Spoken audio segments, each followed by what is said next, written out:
اطہر صاحب بہت شکریہ پروگرام کے لیے، آپ نے وقت نکالا۔ اب یہ یورپ کی پروازوں پر سے پابندی ہٹی ہے، بڑی اٹریکٹیو روٹس ہیں یہ، اور اس سے پہلے جب ہم نے دیکھا تھا پرائیویٹائزیشن کے سلسلے میں تو بڈرز کو بہت اعتراضات تھے کہ جو سب سے امپورٹنٹ روٹس ہیں یو کے اور یورپ کے، وہ تو ابھی اویلیبل ہی نہیں ہے پی آئی اے کے لیے۔ اب کم از کم یورپ پر سے جو یہ پابندی ہٹی ہے، اس کا کتنا پازیٹیو امپیکٹ آپ اس پرائیویٹائزیشن کے پروسیس پر پڑتے ہوئے دیکھ رہے ہیں؟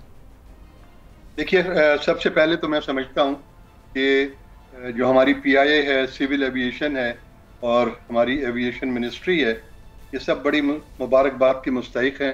کہ ان کی ایفرٹس سے یہ جو ہم پہ بین لگا ہوا تھا یورپین یونین کی طرف سے وہ ختم ہوا۔ اور ایک اچھی چیز یہ ہے کہ یہ جو بین ہم پہ لگا ہوا تھا، یہ اس کے بعد یو کے نے بھی ہم پہ بین لگا دیا تھا، اور اب یو کے نے یہ پری کنڈیشن رکھی تھی کہ پہلے یورپین یونین جو ایویشن اتھارٹی ہے وہ اپنا بین ہٹائے گی تو ہم کنسیڈر کریں گے۔ تو میں سمجھتا ہوں کہ وہ راستہ بھی اب ہمارے لیے کھل گیا ہے، اور اب انشاءاللہ میں سمجھتا ہوں 3 سے 4 ہفتوں کے درمیان ہم دیکھیں گے کہ یورپین کنٹریز کے لیے ہماری فلائٹ شروع ہوں گی۔ پہلی فلائٹ میں سمجھتا ہوں کہ ڈیورنگ دس منتھ دسمبر میں ہی پیرس کے لیے ہو جانی چاہیے، اور اس کے بعد پھر اگلے سال کے پہلے کوارٹر میں ہم ایکسپیکٹ کر سکتے ہیں کہ ہماری فلائٹس انگلینڈ کے لیے بھی ہو جائیں گی۔ اور آپ نے بالکل درست کہا کہ ایکچولی یورپ کی فلائٹس اور یو کے کی فلائٹس، یو کے میں اسپیشلی جو 3 شہر ہیں نا، ہیتھرو ہوا، مینچسٹر ہوا، برمنگھم ہوا، یہ بڑے اٹریکٹیو روٹس ہیں، اور ان کے ہو جانے کی وجہ سے ہماری جو پروفیٹیبلٹی ہے وہ امپروو کرے گی۔ اور شاید آپ کو یاد ہو کہ لاسٹ ٹائم میں نے ایک ریکویسٹ کی تھی، اور وہ یہ تھی کہ جب بھی ہم کسی چیز کو پرائیویٹائز کریں تو ہماری کوشش یہ ہونی چاہیے کہ ہم اس ادارے کو بہتر سے بہتر بنا کر پھر بیچیں، اور اس کے نتیجے میں ہمیں بہترین ایویلویشن مل سکیں گی، ویلیویشن ہمیں اس کی مل سکے گی۔ تو میں سمجھتا ہوں کہ اس ڈیسیشن کے بعد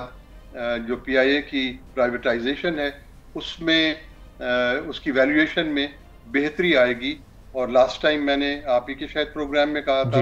کہ صرف ہیتھرو کی جو ہماری لینڈنگ رائٹس ہیں وہ تقریباً اگلے 5 سال کو اگر ہم دیکھیں تو وہ کچھ $60 ملین